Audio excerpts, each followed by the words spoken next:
Hello, my name is Anders Johnson, and today I'm going to talk a little bit about an auto reply function in Facebook.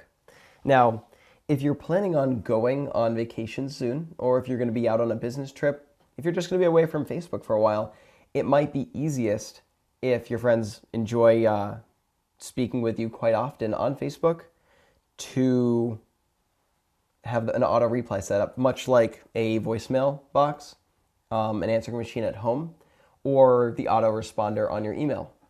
So the best way I found to do this was actually through Facebook Chat Auto Reply. And this is an application.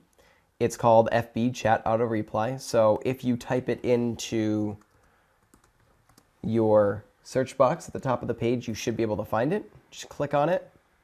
And then there are going to be a couple instructions. The first thing that you need to do is go to fbautoreply.blogspot.com.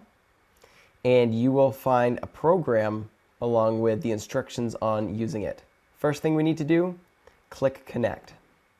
So this is going to allow it to interact with your Facebook account. So we're just going to click Connect. We're going to set up the auto reply message, which can be pretty much anything, and we can just submit that. And that should be all you need to do. So if we go back to my main page, and someone tries to talk to me, they should get a response back from the auto reply application saying that I am out of the office, or whatever other message I've put in. My name's Anders, and today I talked a little bit about the auto responder application that's available for Facebook.